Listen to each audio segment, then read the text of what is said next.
Hello, everybody. I'm David Kirkpatrick. I'm a senior editor for technology at Fortune magazine. And I'm really pleased to be up here with a really incredibly important topic. This really is the future of the technology industry we're here to discuss. But before we get into the specifics, I wanted to ask first, how many people in the room have a cell phone or mobile device on them right now? Does anyone not have one? How many have two or more? Keep your hands up if you have more than two with you. Eric has three. Mr. Wang has three? How many? You have four on you right now? Why do you have four with you right now? He stole two. Pull. Sorry. Eric is proud to say he has four also. I thought you only had three. But wait a minute. Can you really quickly say why you have four? There might be a relevant... use the mic. Come on. I have a normal phone, and then of course I have my computer, which is also wireless, but then the real problem is that I have my own little camera for higher quality pictures. Which is also wireless? It needs to be. Well, okay. So you're not really... That would be the fifth. That would be the fifth, I see. Okay. We don't actually need you then. We just talk to your devices. Thank you, Howard. Well, I have my BlackBerry and my iPhone, which, as Eric pointed out, really need to be glued together, given today's world we're living in. So anyway, that just, I think, says how central this is to all of us. I think that's the definition of convergence. What, when the BlackBerry and the iPhone... No, when you have to have 5 devices to get anything done. I think that's an absence of convergence. Well, We've been talking about convergence in this conference for 10 years. But David, eventually somebody will figure out how... The reason you have all those devices is because you can't get what you need from one of them, and eventually the key is to figure out how, the reason that you have your BlackBerry is because you don't like the email on the iPhone, is what my assumption is. Eventually the email will get better on the iPhone, you'll have one device, and all the things that Eric has 4 devices for will come down to one device, eventually, I imagine. Well, to skip my intro entirely, you probably want to build one device that we'll all use, don't you? Not for Eric. Not for Eric. For everybody but Eric? Okay. So let's get rid of this. Let's finish this silliness. Excuse me. Theoretically, I only need one number and one handset. I can use the number everywhere to receive any information, including my email. But I like to check the different handsets. So usually I have 3, even 5 handsets at the same time. That makes a lot of sense in your case, given that you run the world's largest cell phone company. So, just quickly, there are 3 billion people plus with cell phones or mobile devices worldwide, and that compares to 1.2 billion PCs. So clearly, this is the arena that has already won, in effect. And yet it's a closed and regulated industry worldwide. Just for example, in Europe, only 30% of cell phone customers have a flat rate data plan. So, we're still in this weird transitional period where the consumer clearly wants to take the web and internet with them wherever they go, but the system that we have doesn't yet really allow that.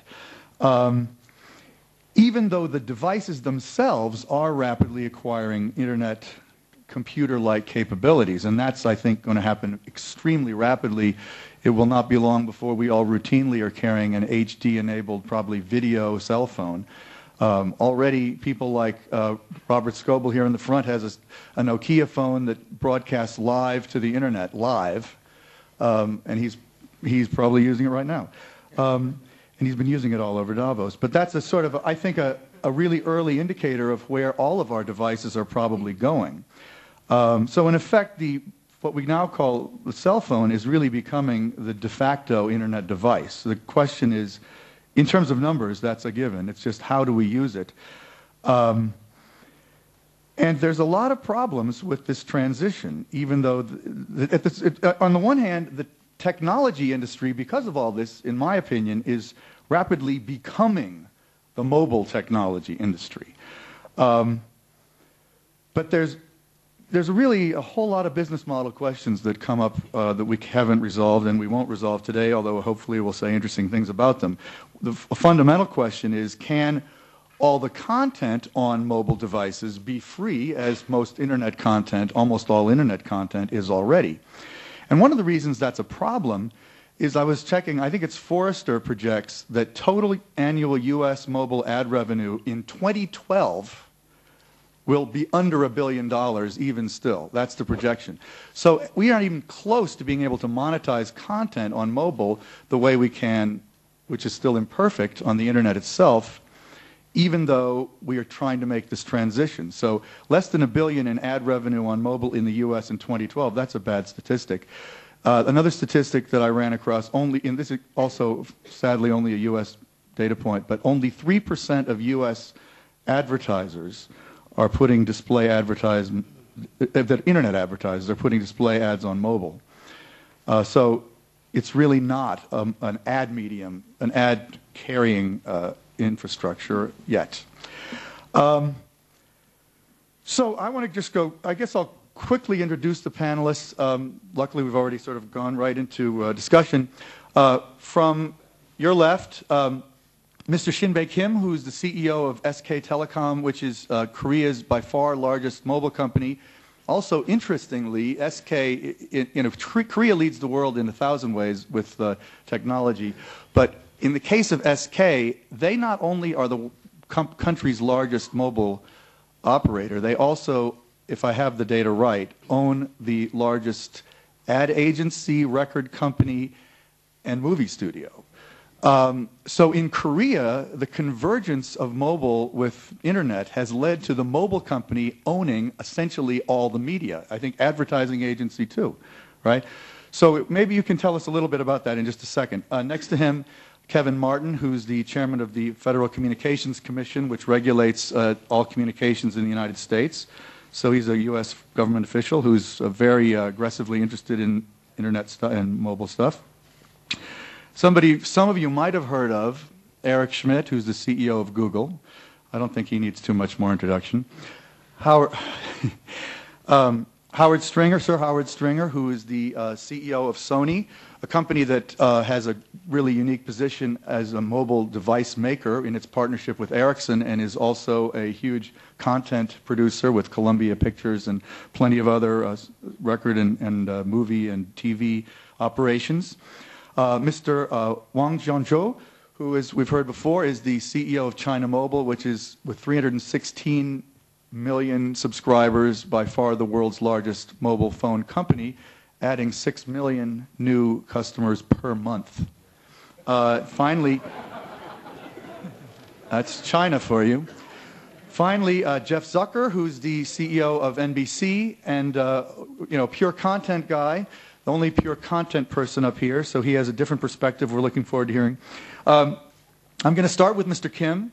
So tell us why Korea is different, and what does the Korea experience say about how the rest of the world is moving mobile? Actually, the 30% of the sales revenue comes from a data service, of which only the 20% is depend upon the SMS based, which means 80% comes from the music, game, video, and location based services, and other news services. So, which means we need to be more aggressive in this the area to sustain the growth, and then I think to secure to procure the right contents of movies or the music at the right time and at the reasonable terms, we need to have that kind of distribution the channels, and then I think in order to have actually we have acquired the Hanwha Telecom, which is the fixed wired service company, and then we have been prepared for the IPTV services, and then we also have 1.3 million of mobile TV paid services. That's why we are quite aggressive in securing the movie or the music the contents.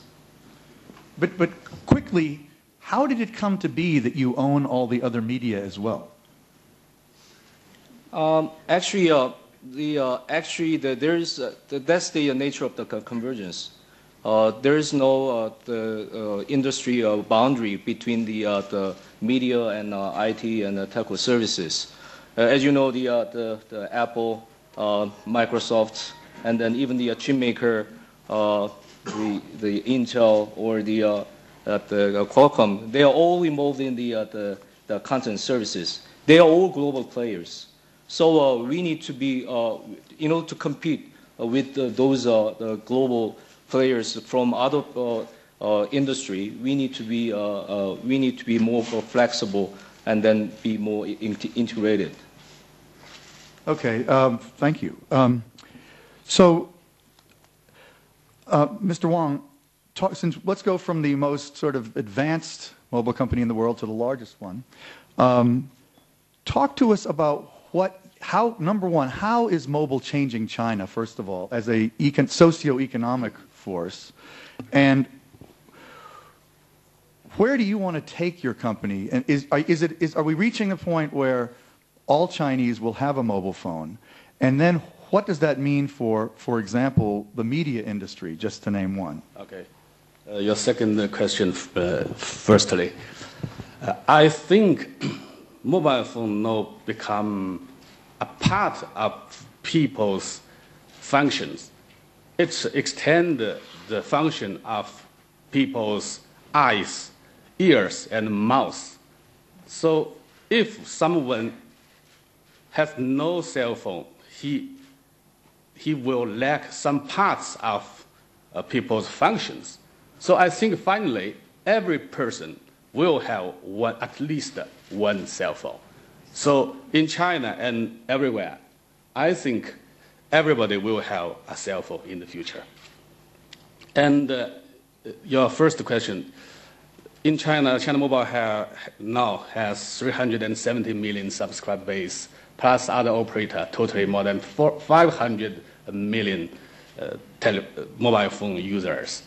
And it changed China a lot. Just to give you some example. It has changed Chinese culture even.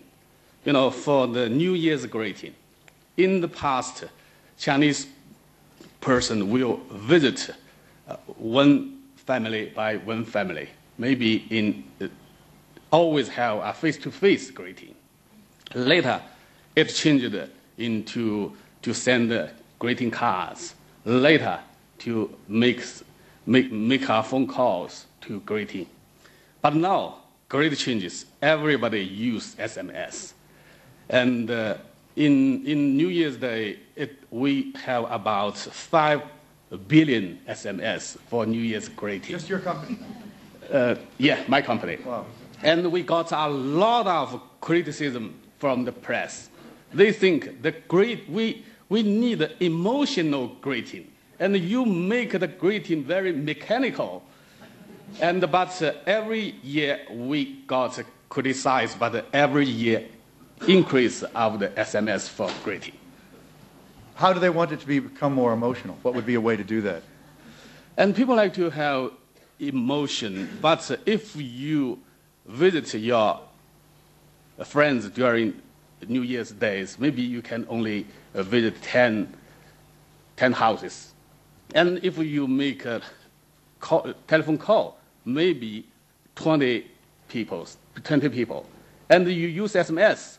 I met a person, he said 500. Really? Although it is mechanical. Inevitable. Wow. Eric, I want to go to you because Google's role in this whole arena is so fascinating. Now, you can't say a word about this, I understand, but you're about to bid in the FCC auction. You've said you're going to bid in the FCC auction to buy spectrum. So I'm not even going to bother asking you why. People have to read about that since you can't talk about it. But your big thing is openness. And I want you to explain what you mean by that. And what kind of a mobile world would Google like to see develop both in the U.S. and worldwide? And what are you doing?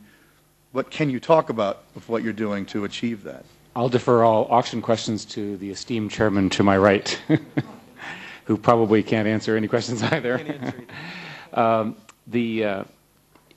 We've been talking about the mobile internet and mobile stuff for a very long time, and it's obvious that with 3 billion people, and some number of hundreds of millions of very high-end mobile phones, that there's going to be a huge revolution, and it'll be SMSs at New Year's and then many, many more things, and perhaps eventually emotion as well. In order to do that, you have to fundamentally decide whether you want closed networks or open networks. Closed networks are islands, you have them vertically integrated, you have content that works on one device or another. All of the experience that we have in the internet is that an open internet produces more content, more users, more revenue, more competition, more choices, more growth. And an open internet, from our perspective, is easily understood as you can walk into a store, you can purchase a telephone, and you can, with a fee, connect it to a wireless network. If you find yourself in a situation where the content, the phone, and the wireless network are all tied together and you have no choice as an end user, that's not openness. It's very easy to understand. In some countries, the regulations require that. In other cases, competition should force that. But ultimately, what we need is we need multiple platform providers, multiple wireless providers, a single, if you will, software platform on which this new generation of applications can be built, and they will be built. And I don't know how much we'll talk about this, but everyone assumes that the mobile internet will be like the traditional internet. They assume that you'll be browsing the same way you do on your personal computer or your Macintosh. I don't think so at all. Mobile phones are fascinating. They have a GPS, they have a camera, they have a fast processor, and they have a wireless network. What could you do with all that? You can play games, you can find your friends, you can meet up in places. This whole notion of location-based services is a new category that, in my view, will drive a new category of mobile applications, but only if the network is open. So you're almost saying that we will be able to do everything we can do on the internet plus a whole lot more. With the exception of the issue of finger size. The problem with your fingers is they haven't changed in 10,000 years. So you have this sort of fundamental issue that there's a set of things for which desktop and large screen computing are quite valuable. But there's a large number of other things where you're mobile, where a quick note, where am I going, interactivity is perfectly suited for the smaller form factor of your fingers. And the reason why you have this multiple initiatives, particularly this Android project, which we don't want to go into the technology of it all, but which is a way of promulgating a platform on which others can develop applications. The reason for that is what? Why does that benefit Google? Well, from a purely tactical perspective, Google will make money from advertising in the mobile net, and we are working with a number of people, including our competitors, to standardize the advertising standards and things like that. And it seems obvious that advertising, which works so well on the traditional internet, should also work well on mobile internet. After all, they know where you are. So I'm driving along, it says, Eric, you had pizza yesterday, there's a hamburger stand on the right, turn right. And then you press the off button on the phone to turn the thing off because it drives you crazy. But in theory, this sort of location-based advertising will be a very, very good business and useful to end users, which is how we make decisions. So from our perspective, in order to do that, you need a development platform, which we're busy building. You need a standardized way in which the applications run. Those are called browsers. The standard in the industry is now something called WebKit, which is used by Apple, Google, Nokia, a whole bunch of other people. And so we need to create that framework on which the really creative people can build the applications that none of us can possibly imagine. That is the recreation of the internet. It's the recreation of the PC story, and it is before us. And it's very exciting. It'll happen in the next year. So is the estimate of less than $1 billion in revenue by 2012 in the U.S. radically low, in your opinion? Well, it's obviously low, but if you look at Forrester, they've had this problem before. It's very difficult to project these curves, these inflection curves. And what happens in the internet is that you hit a sufficiency point. You hit a point where there's enough people. There was a point when fax machines were roughly 20% of people had fax machines. Then all of a sudden, everyone had a fax machine. These are generally known as tipping points. There are mathematical principles behind them. You see this in China with SMS now. Everyone has to use SMS because everyone's sending greetings. It's the same principle. We will see that, and when it happens, it will be an accelerant, not unlike what we've seen in the last few years in traditional internet, and it will be big. So, to Kevin, it's a pretty key question, it seems to me, whether advertising is going to grow rapidly on mobile, because from a business model point of view, I know you're also, in some ways not dissimilarly to Google, an advocate of openness, but the U.S. has got this weirdly fragmented mobile industry, probably much more fragmented than any other country in the world, where GSM tends to be the standard everywhere except in our country. And we've had a lot of arguments that the U.S.'s economic growth even may be impacted by this fragmentation. And certainly the industry's got harder transitional issues. But the companies that operate the mobile networks today have huge infrastructure costs, huge capital costs. They are afraid, it seems to me, and I want you to talk about how you perceive it, of the open internet that Eric describes and advocates, because they're not confident that they can make enough money in that scenario if internet content freely flows over those pipes. Or what do you see and what do you want? Well, first I would say that there were some historical advantages to having competing technology platforms in the United States, and indeed some of the disfavored technologies in other countries, the non-GSM technologies, laid the foundation for what became the next generation of wireless broadband services in the 3G networks. So there's some healthy competition among competing technologies and competing platforms. But what we've seen as we move away from a voice world to a data world, that the consumers are going to have the same kind of expectations that they have on the internet today, that they're going to be able to go anywhere they want to be able to communicate more seamlessly.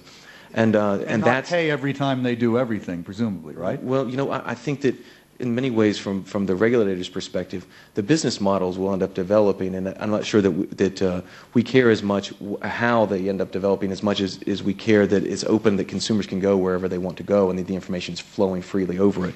And I think so in the upcoming auction that you all referenced, we put in place a different set of rules for the United States in the wireless area than we'd ever done before, where we said that the person who wins some of this spectrum is going to have to build out a network that is more open to applications, that is more open to anybody's devices.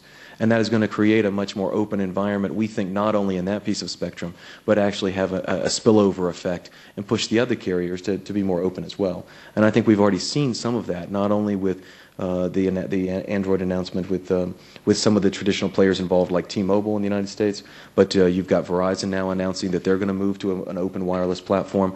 AT&T has now advocated some of the benefits of how they can move handsets back and forth.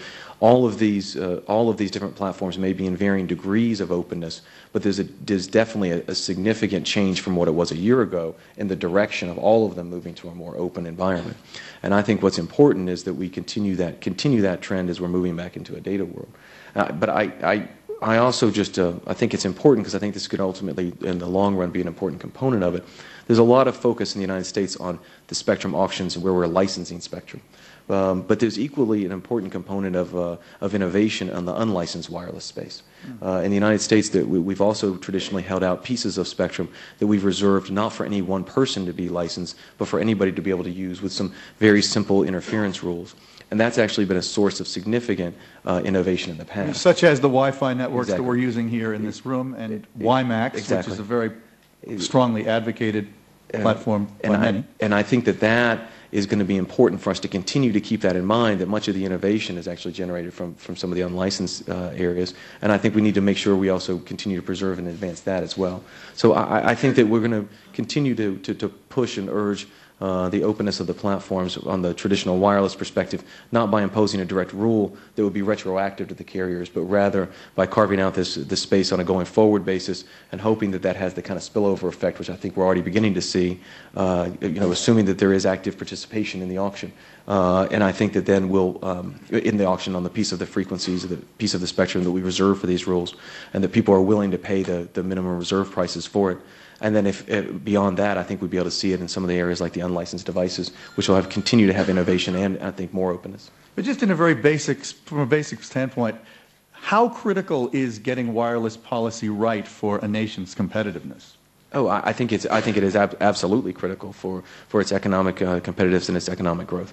And I think that I think it's important that in the United States, as I said, I don't think that means that we have to be picking technologies and and I think that we've actually had some very healthy developments by refraining from doing that and allowing multiple technology platforms to be competitive. But I think there are some basic rules about openness and having openness to devices and openness to applications that are critical to that innovation continuing and ultimately to its economic competitiveness. Thanks. So, Jeff, how important to NBC Universal, a content company, is mobile right now and in the future? Well, I think those are two different answers. Right now, it's actually not that important. It's not a big part of our world today. And there's a variety of reasons. I mean, obviously, in the United States, we're far behind Europe and Asia, both in terms of the technology and we're a generation behind in terms of the users. The lack of standards across all the carriers has hurt as well. And frankly, there hasn't been as much incentive from the carriers in the United States to incentivize content companies to program the devices because as opposed to Europe and Asia, in the United States, those carriers, the split is about 70% for the carriers and 10% of the economics go to the content companies. So we haven't really been incentivized yet. Now that'll change over time. Now I think over time, this will change and it will become a more important part of our business. You know, we are obviously playing in this world, but playing in a small way. Short form content is really the thing that we've most played with, SMS, text games around some of our programs and things like that. And that will grow, and that'll grow over time. But the business model is not there today. The usage is not there today in significant ways to change our bottom line in any way. And so the truth is, it's not a big part of our world today. Over time, like everything in the digital world, it will become a more important thing. Is the development of real, robust advertising revenue on that platform sort of a key gating factor that will possibly change that revenue split and make it more attractive for everybody to push into this more aggressively? I think we're seeing from advertisers now that they want a more 360 experience. They want to advertise on three screens, and mobile is clearly something they're now asking for in a way that they weren't probably even a year ago. And so imagine what that'll be in 2 years. I don't know if those figures are right by 2012, but you know, who knows? But clearly it'll be bigger than it is today, and that will continue to increase.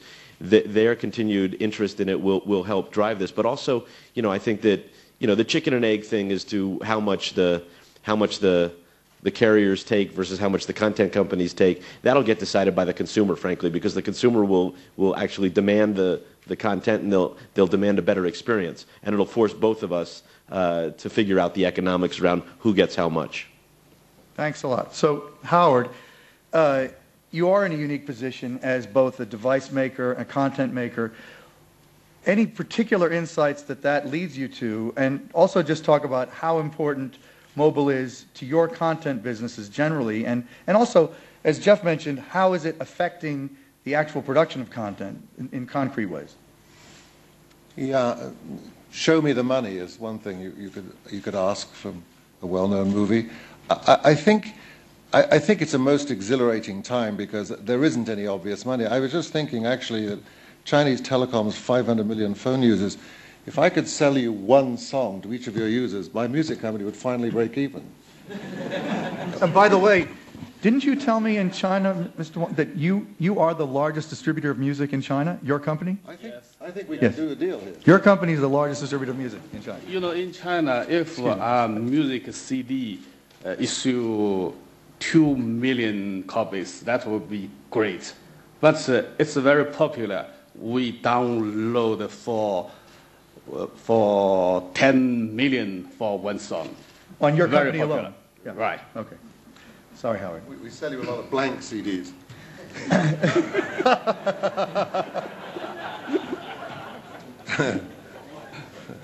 But I listening to everybody on the panel. I mean, you know, trying to predict advertising is really hard because the world that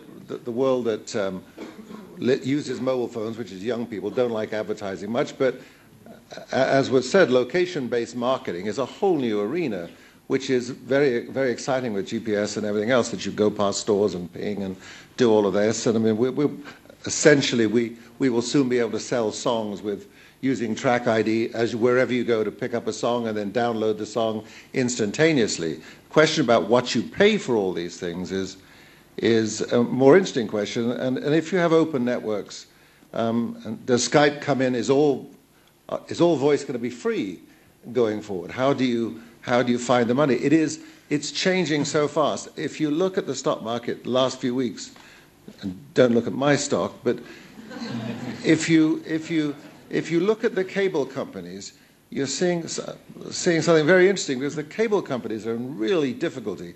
And the cable companies, just only 1 year ago, were fighting from a position of strength on the OCAP situation. We must keep up the walls. We must sustain our position as gatekeeper. And the walls are falling all around them. So almost everybody's in a different position. And if you defend the status quo when the quo has clearly lost its status, you're in serious difficulty. So on the one hand, it's very exciting that all these different levels, but you really have to adapt or die. I mean, we're not making enough money off downloads of music to offset the loss of the packaged goods, and Jeff and I don't want to go the same way with our movies, so we're making short-form content. No short-form content yet has carried the day in America. Those of you haven't been to California, but if you have been to California, you know that you cannot actually complete a phone call in California. So it's hard to get terribly excited in Hollywood about movies on the phone yet. But everything. The network itself is so. The network itself is so appalling. You can't get to the airport and check your phone time, check your plane time with any ease in California. But on the other hand, for a consumer electronics company, consumer electronics is invading the telephone space and vice versa. We've used our consumer electronics brands to sell mobile phones, Cybershot, Walkman, and so forth. And now we're making all our consumer electronics mobile devices. So selling devices and selling content on devices, it's very thrilling. It's rather hard to project what your future revenues are going to be, but they're going to be interesting and presumably exhilarating. But you just have to pay attention. If you just listen to everybody here, everybody here has a different option and opportunity, and those of us who can take all the opportunities would be very happy. But it is not going to be easy to hang on to the price of content. Jeff and I are the loneliest two people up here. Well, you also have the devices, let's remember. And you said to me, I do. You said to me when we talked in advance that lonelier. That hot thing that you showed at the Consumer Electronics Show, the OLED TVs, which everybody seems to want to buy when they see, even though they're outrageously expensive. You told me that technology will go right into phones in the very near future. Like, how soon will we see those kinds of crystal clear HD screens on a phone from Sony? Well, legally, you can get them now. I'm sure somewhere they'll be illegal. But that OLED screen is available in small sizes. It's much easier to manufacture the small size. The reason it is, quote, outrageously expensive is it's outrageously expensive to manufacture. Right. Yeah. At that scale, yeah. Because making a profit on consumer electronics devices is one of our goals. Hey, look, if you can sell them all, it doesn't matter to me what they cost. I mean, you're selling every one you can make at the moment, right? We sold every one we could make within a week. Right. So the other cool thing you said to me, which I just want you to repeat before we go to whatever else we're going to go to, is what you said about Charlie's Angels. You said, shall I repeat it for you? Well, no, Charlie's Angels you can get in 3-minute bites now. You can hold an episode in 3 minutes, and you can find out it's just as comprehensible as the hour is. Yeah, you just edit out a lot, and you get it to 3 minutes, and it's still just as good of a plot, right? In some ways, more thrilling. So I want to reiterate, I want to say something Sylvia wanted me to say at the beginning, which is that we are on the record in this session, so, that's a nice fact. Oh, damn. I want everybody in the audience to participate basically now, but before we do start taking audience questions, anybody on the panel want to say something to rebut somebody else, or ideally, I love disagreement, or new comment that you thought of that you want to say before we... I'd like to say that I really like Google. Why are you saying that now? I don't know, because they're getting Spectrum and they're going to be in my life even more. So I thought it was a reason. The only reason I'm on this panel is to get close to him. Okay. That's probably true, actually. Mr. Wang. Mobile TV has its disadvantage. It has a very small display. So if you are at home, if you are in your office, nobody will watch TV through your mobile phone.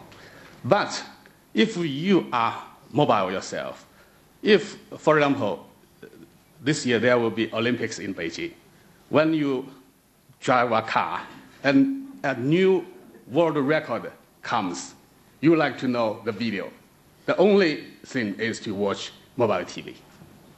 And that's he raises an interesting point for us. That probably will be a very important telling point for us to see how acceptable wireless is to our consumers. We're going to provide 2,200 hours of live wireless coverage from Beijing this summer. 2,200 hours. I mean, it's more than anybody's ever done of anything of this sort, and it'll be a real telling moment for us in the history of how this is going to go. That's pretty amazing for a company that doesn't consider wireless that important in the near term. Right? Well, I mean, but this is something that was going to be. We think that the Olympics is a unique opportunity. You're spending a lot of money to figure it out. We're spending a lot of money anyway, so we think it's an important opportunity for us that's unique that nobody else will be able to provide in the United States. So it gives us an opportunity. There's advertising around it, and we'll see, and it'll be telling. Yeah, I think I was on a governor's panel the other day, and one of the IT governors said that he didn't think anybody would watch anything long form on the screen. But if you had said to me 2 years ago that somebody would write a novel on a cell phone and sell it, I would have laughed at you. The truth is, there's a generation out there right now that will do all these things on this phone, and the iPhone screen is a better size. That's happening specifically in Japan now. Yeah. Yes, but young people are young people. The one thing about the mobile world is they can create their own environment away from parents, and they will inhabit that world and direct it. When people say content is king, it's not true anymore. Customer is king. The young customer will take the mobile world and we'll build a Bravia screen, we'll make it bigger, or we'll use a PSP, or we'll find a way to get at them. But everything will be done on that mobile device. Everything will be done on it. And they'll create their own clubs and worlds and so forth. So it's going to change, and Jeff and I will have to adapt content to it and create new content to it. Minisodes, you've heard about those, where we create brand new content, serial content, extended soap operas of 3 minutes apiece, and so forth. It's pretty exciting. Well, and a lot of people are watching long-form content on the iPhone and iPod now. My daughter has watched every episode of Desperate Housewives multiple times on a little tiny screen. You were going to say something. 15. What I was going to say is that I was trying to think of what is really new, what has really emerged that's surprising in the last year or two. And I think it's been the arrival of short-form video as a major new media category. Many people are concerned that somehow this short-form video eliminates or reduces, and I don't actually agree with that. It seems to me it's a whole new category. People are trying to figure out how to make money in it. Jeff has some very interesting ideas there. Sony has a whole bunch of interesting content in that area. But this notion of a 3-minute entertainment experience, and it's just entertainment, remember? It's just a different kind, I think is here to stay. The growth rate of YouTube and YouTube's competitors, the fact that it's particularly well suited to mobile, are all interacting to drive this to the next level. The fact of the matter is an awful lot of people watch that stuff, and while much of it is not professionally produced, some of it is quite interesting and certainly entertaining. Who has a comment or a question from the audience? Okay, right there with the brown shirt. Can we get a mic, or how are we going to do it? Yeah. Identify yourself, please. Hi, my name is Omar Hamoy. I'm the CEO of a company called AdMob. AdMob's a mobile ad network, and we've essentially right now serve about 2 billion ads across about 3,000 partner sites every month. So I think mobile advertising is already happening today, but I have a question about tomorrow. Right now, we get to work with a lot of independent publishers, but not operators. And it seems to me that the operators haven't yet in many places decided, are they going to sell the ads themselves? Are they going to be a platform and somehow get involved in the economics? Or are they in fact going to turn into what I think they're very afraid of, which is essentially a dumb pipe which just transmits the data? And so I'm interested in essentially whoever has a good point of view or a point of view on what they will actually become. Before the panelists address that, are you finding that both in the United States and elsewhere, or primarily in the U.S.? Both. I mean, we operate around the world, and I think certainly in some of the Asia-Pac countries, they have a better understanding of what they are and what they want to become, at least as it pertains to advertising. But in Europe and the U.S., it's definitely confusing. Anyone in particular you're directing this to? I hear Mr. Wang. And Mr. Yeah, I'd be interested both, actually, from Mr. Wang as well as Mr. Schmidt in terms of what he's seeing in terms of their... Who wants to grab? You want to start? You had your... Just as a general comment, all of the major advertising agencies that we work with have new initiatives around mobile advertising. There's a lack of standard formats, there's a lack of standard platforms, there's a lack of standard interchange points. Either your company or other companies with you will form those. That platform will emerge. Part of the reason I think I'm so bullish on it is that all of these players are going to figure out a way to make this into a single platform that people can buy against. There's a lot of money that wants to invest into your network in one way or another.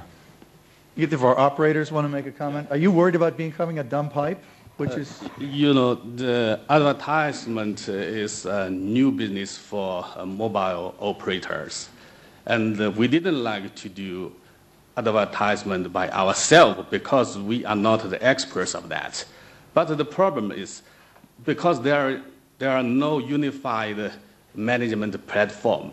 Now, a lot of advertisements, that's one mobile phone to another mobile phone. And we now got a lot of complaints. People don't like to receive the advertisements. There are no any connection with their life. So no other choice. We have to set up a platform for advertising. Mr. Kim, you own an ad agency like we discussed. How big of a deal is ads for SK, and how are you thinking about the evolution of advertising on mobile going forward? Actually, advertising the business model is very in the early stage, even in Korea. I think the advertising it really plays in the case that when the willingness to pay for the contents is have some much lower than the cost of the providing the contents, which for example. In case of music, it's one music file, one song requires 5 megabits. And then in case of, with the reasonable resolution of the 1 hour and a half movie requires about 150 megabytes. Then in case, if the iTunes charge 99 cents per song, then how can we charge the 30 times higher for the movie? Maybe almost the $30 per movie? It's impossible, which means a much lower probability of with the movie or the full browsing type of the services. So because of those gap for the willingness to pay and then cost, the advertising will play some role. Do you think that means that we'll have still more downloads for high-density content than streaming? Yeah, it could be one solution. We might offer a package of the services with the large file and then the small the packet required the music type of services, or the femtocell type of the network solution could help. Anyway, we need to have more much lower cost wireless broadband network technology.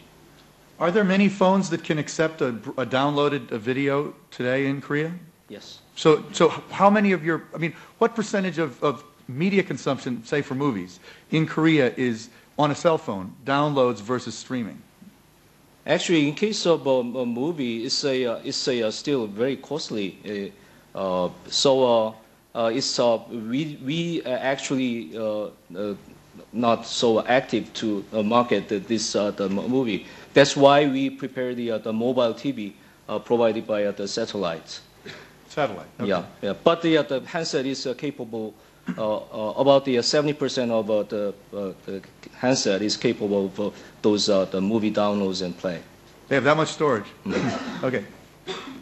Well, I think that we were concerned from the government's perspective. We don't want to devalue the underlying wireless pipe so much that no one wants to invest in it either.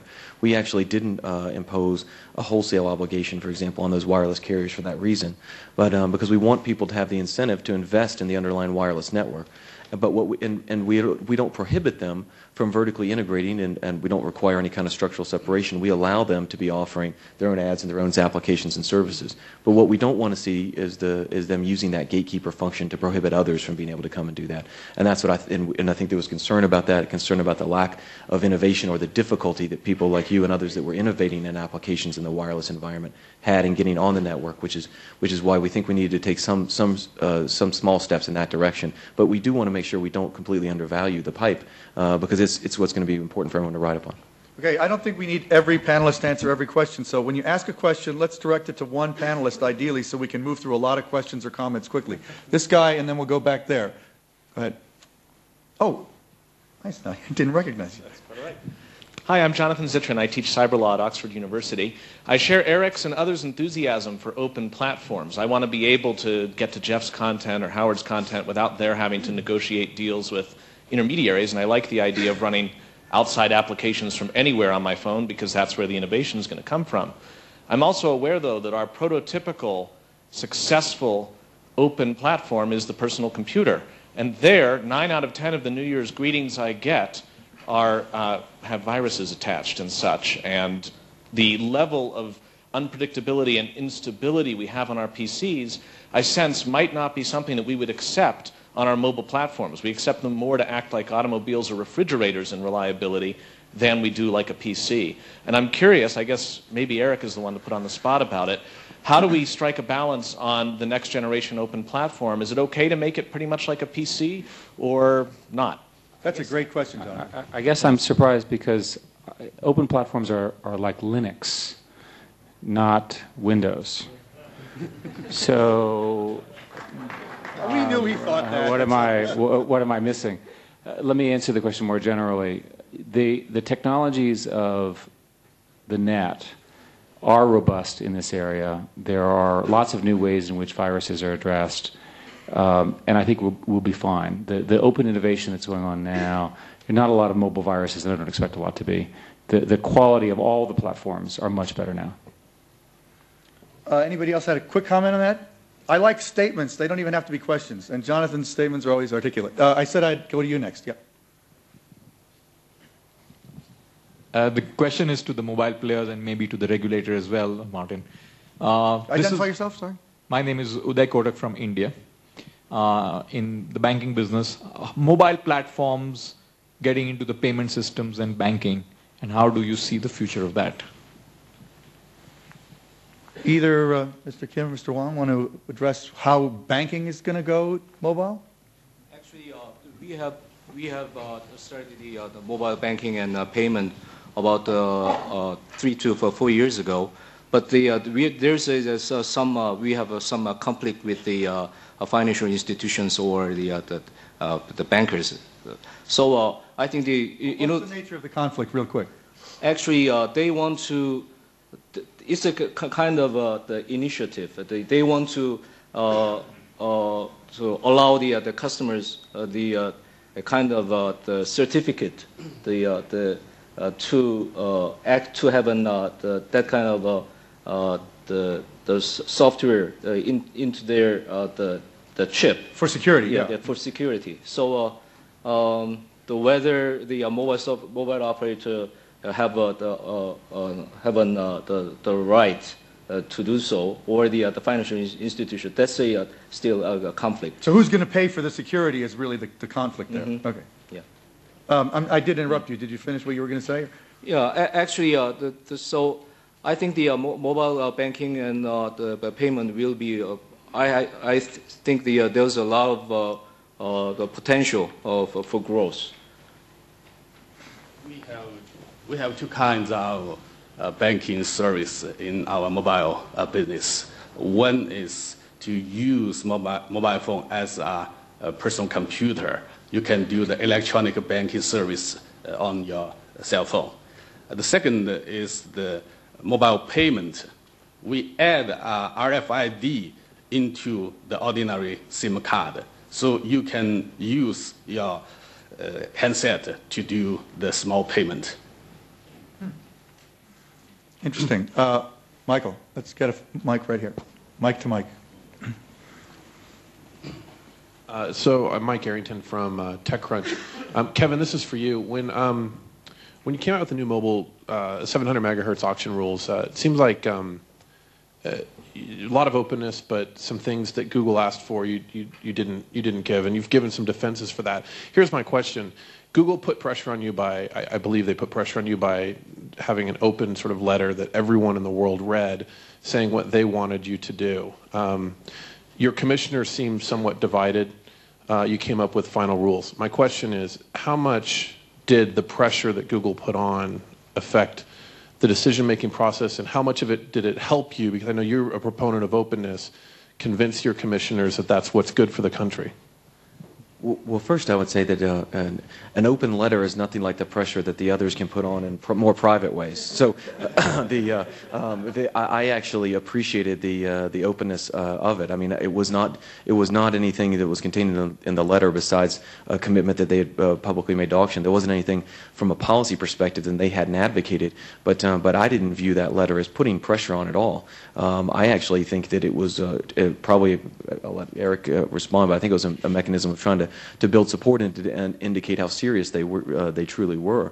But I mean, one of the challenges when you're a regulator is the pressure that the industry's put on in all kinds of ways.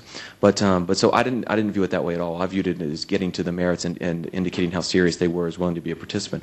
But the commissioners were very divided, and it was a very divisive issue.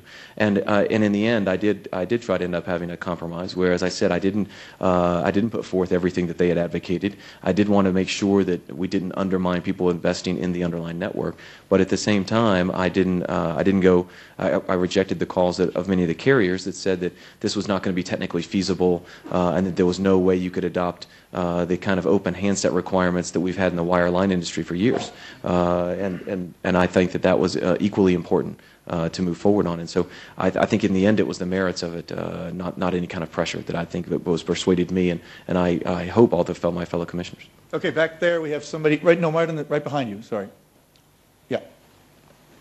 Hi, thank you. This is Oliver Phillips from Brunswick Group. Quick question for Jeff Zucker and I guess one of the cell phone service providers. Given that it's so difficult to sell advertising on mobile phones, can you ever imagine a time where the cell phone providers might consider giving up a piece of their pie and bundling the cost onto the consumer, so you turn it into a kind of subscription service? Well, I mean, I don't think we would be opposed to that. I don't know that I can envision it anytime soon. I think that I think for us it's just we want to be paid for our content. How we get paid is really immaterial to us. We don't want companies selling their devices on the backs of our content, which has happened in the last couple of years in some instances. How we get paid for it is really not our issue. We have not been incentivized enough, I don't think, on the wireless side to really be as proactive in this world as we probably should be. So I can envision it. Probably not anytime soon is my guess. So the other way that sort of structure can break down is if the unlicensed spectrum that Chairman Martin mentioned becomes really a big deal, then you can just operate your own services and charge for them however you want to, right? Or monetize them any way you can.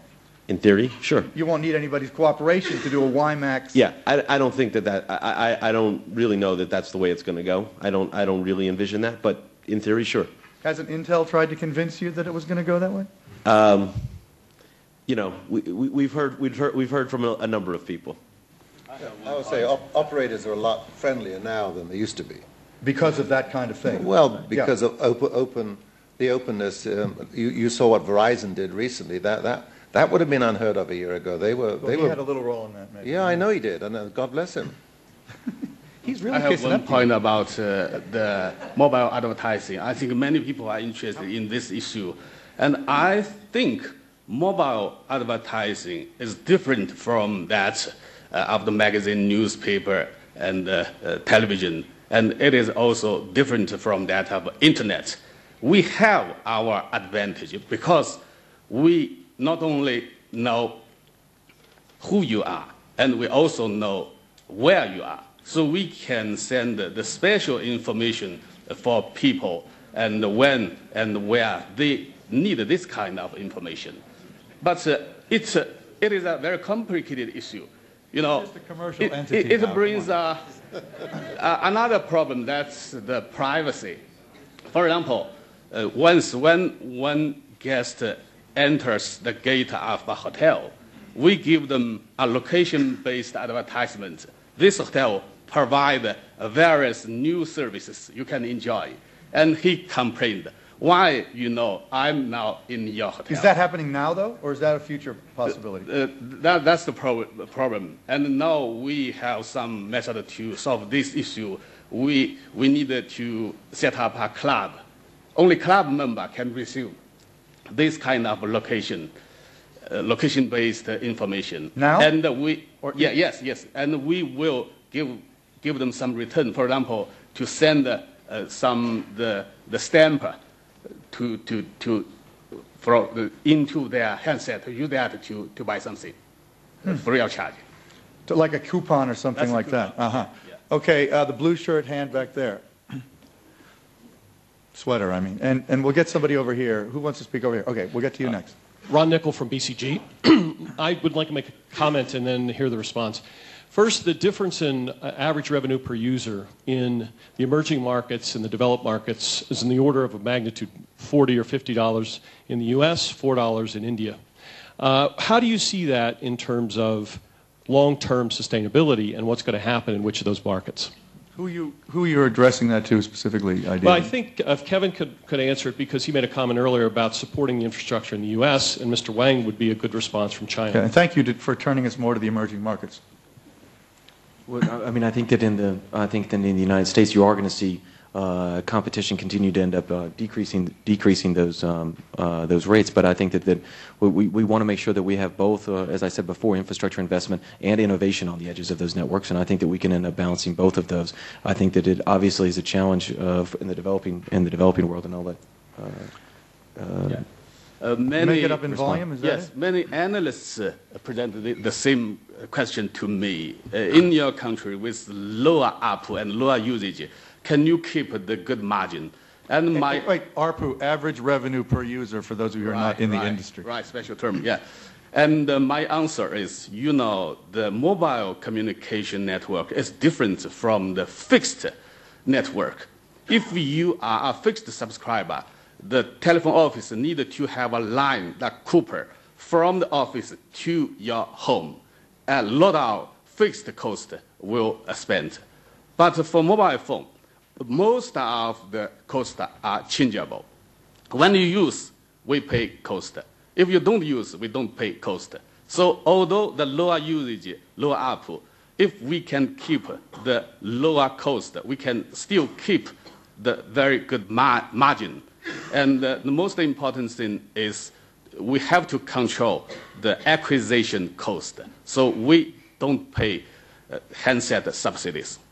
And so that we keep the margin of more than 50% EBITDA margin, although the ARPU is only $11 US. Mr. Wang, one thing I wanted to ask you anyway is, what are your plans for expanding outside of China? International? Yeah. China Mobile will continue to focus on domestic market because we have very, very, very, very large room for the further growth. Yes, every month 6 million net addition, and but we set up our international expansion strategy. We like to use our experiences in emerging market.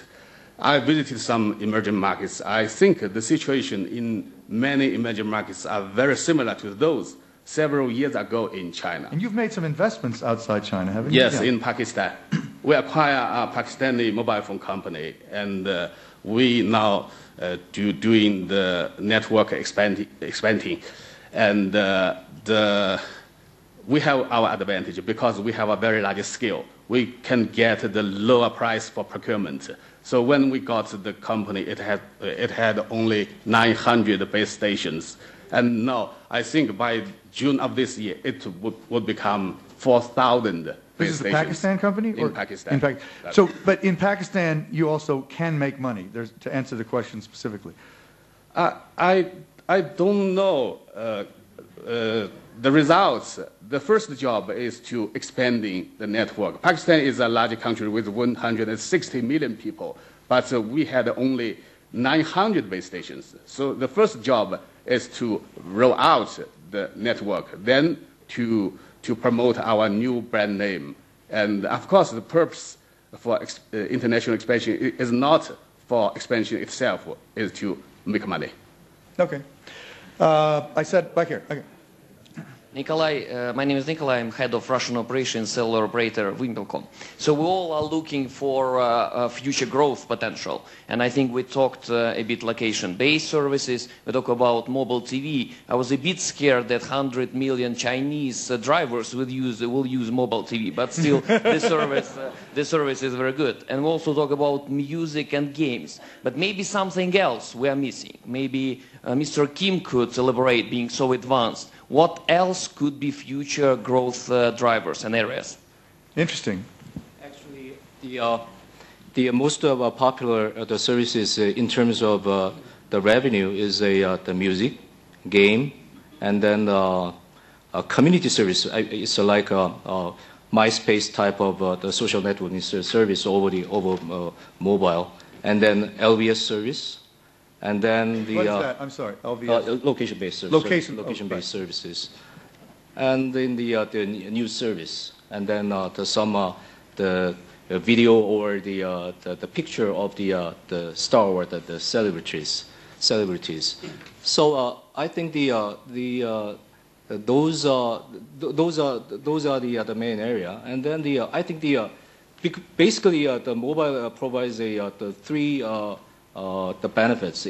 The first thing is a connectivity, communication, and the other thing is a life management, the location-based services or the other the home security services type of the life management services, and then also the entertainment service. Those are the area of mobile the service could contribute.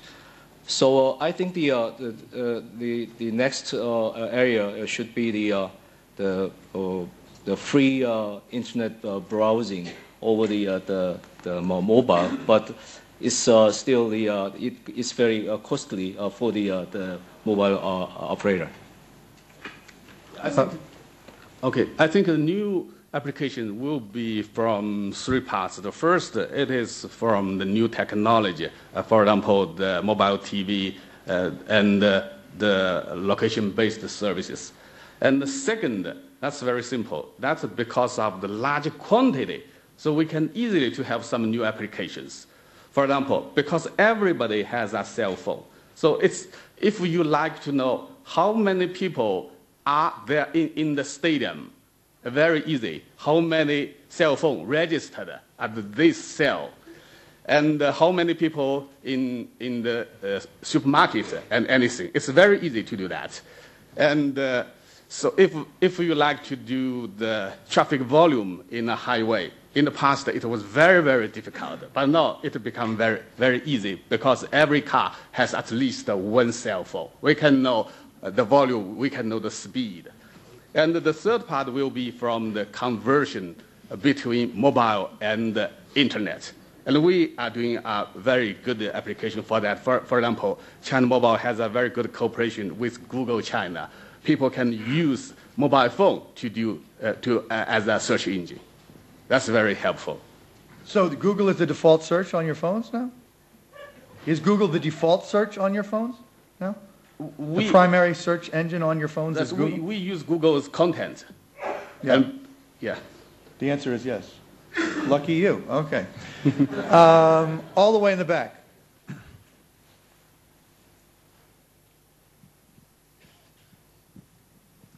Hello, I'm Christopher Damiel. I'm a perfumer for international flavors and fragrances.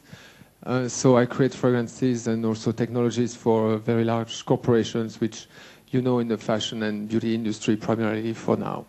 I have a question. It's more a yes and no question, so maybe everybody can say just yes and or no. We We hear very often, we heard it right now from Mr. Jianzhou, I heard it in another panel, the mobile phone or the mobile device is something like an affective object. It's really an extension of the personality, an extension of the person. We heard also from Mr. Jianzhou that the mobile phone is an extension of the eyes, the mouth, and the ears. Now, there is a sense that is much, let's not be controversial, at least equivalent in strength and in involvement as all these other senses is the sense of smell. And in terms of emotions and all these things that make people do things, buy things, or travel, etc. I just wanted to know from the panel if any company here has a strong olfaction program to integrate that in our mobile devices or other devices by the same token. And before I hear the answers, I just wanted to mention something. I hear very often there is a big problem at the moment in the music industry, the movie industry, about pirating, about controlling what goes where, and also to make people buy things or package goods from people. Well, the sense of smell is the one thing that is left that you cannot get through the internet. And yet, it's extremely, extremely powerful. People would do amazing things for that. So okay. I would like to know here now if your companies have a very strong olfaction program and a technology program. It's a very, very future-centric kind of question. I guess I'm going to just ask the question this way. Does any company on the panel have any plans to incorporate smell in their products in the near? You said centric. Double entendre. I just thought I'd point that out. Okay, Howard. So, but you're not saying you're going to introduce smell anytime soon. You're the device maker here. I have lost my sense of smell. I mean, it's not a bad question. No, it's a good I'm sure question. that a lot of people are thinking about how to do it. Do you remember the smelly movies we had? For yeah, John period? Waters was big on that. Yeah, right? yeah. I'm prepared to think about it. Okay. Anybody else have any comments on that? I mean, I don't think it's crazy at all, by the way. I think it's a very good question. I think it's just far out from where we are today, just trying to get these things to work. How about right here with the red, right there? Take the mic behind you. Sorry, right over here. Just a very short question. Identify yourself. Who are you? Sorry. Mariana Puig from Barcelona. I work for a foundation. I have nothing to do with technology. I'm just curious, why do we have to stick with the screen of the mobile when it's so little? Is there any idea of putting the screen as an hologram so that, you can have your mobile, but you don't have to go to a larger screen? Yeah, that's a good question also. Another very future-centric one. Can we project images so that maybe we could have a bigger telephone image? Anybody have any thoughts on that? Howard, you're the device guy? Sure, eventually. Sure. How soon? Possibly not in my lifetime. Are you telling us how old you are, or are you saying it's never going to happen?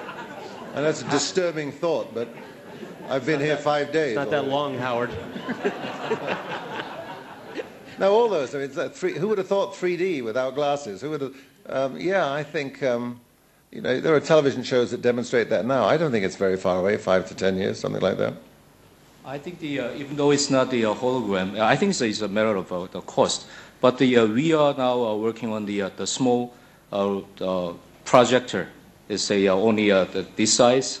So it's about a little over $100 the piece, which can be connected to your terminal and then use the wall as a screen. Then you can it could solve your problem. Well, Mr. Kim, the other thing that people have talked about over the years is something in your glasses that made you feel like you're looking at a big screen. Is that something you all think might happen? Yeah, actually, our R&D team is also working on that kind of a possibility. You're looking at that now? Mm-hmm. These are good questions we're getting. Okay. It's not a lot of fun doing that, actually. But yes, it's rather like fighter pilot screens, where you wear glasses and watch one show and see another show up here. And we've developed that. I'm not sure there's a market for it, but we have developed it. Okay. Right here, you're a mobile entrepreneur in a way, Paul. Tell us who you are and what your question or comment. Sure, my name is Paul Meyer from Voxiva. A question. This panel is focused a lot on entertainment, information, and consumers.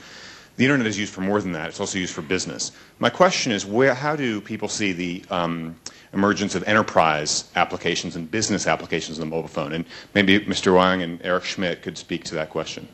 Business applications on the phone, yeah.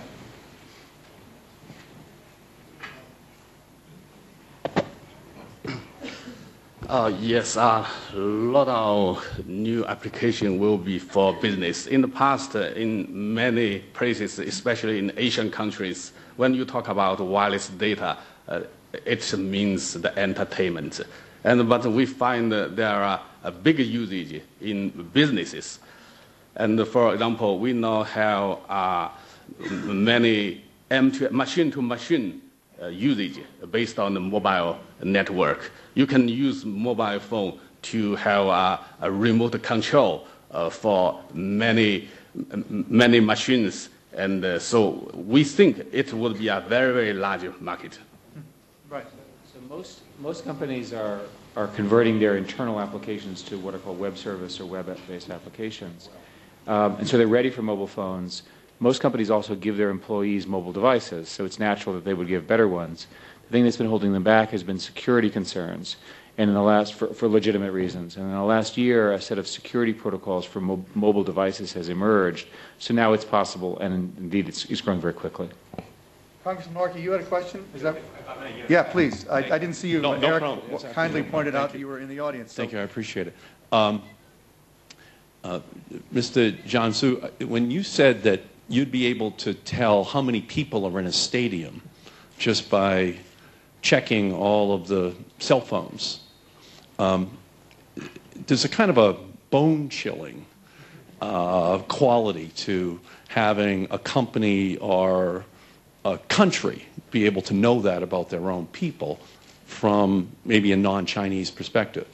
And in fact, we actually have a law in the United States that prohibits any cell phone company from using any information which they've gathered unless they have a court order. They can't tell anybody where anyone is. So I was just wondering, in your own country, can you just, as the FBI could under a court order, could you just start listening in on a device as a company without any governmental court order? And if you can, as a private company, what do the other panelists think about that in terms of what the privacy laws should be going forward, and do they have to be more international as all of this moves more international? You know, one of the interesting things about mobile is just about every societal question could be asked in this session, but this shows how important it is. Quickly. It is a very good question. We pay much attention to that. And first, we have the ability to know that. I'll give you a real example. Last year, there is a F1 car race in Shanghai. A lot of people there. And I asked my manager, how many audience now? He told me, in my network, 70,000 people registered. We guess in our competitors' network, 20,000 registered. And the other 20,000, they have no cell phones. So they give me the total 110,000. And we know we have the ability to do that. And even we can know a specific person where he is. But we never use this information unless somebody gets the permission of the government. We can tell this kind of data to the government authorities. We don't give the information to anybody. But I think Congressman Markey is asking how likely it is that the government would routinely ask for that kind of information from you. We up to now only if some criminal doing something, it is have the problem with the public security. The security authority like to know the data. Only this kind of usage. Did anybody else have a comment? Follow up on that? Yeah.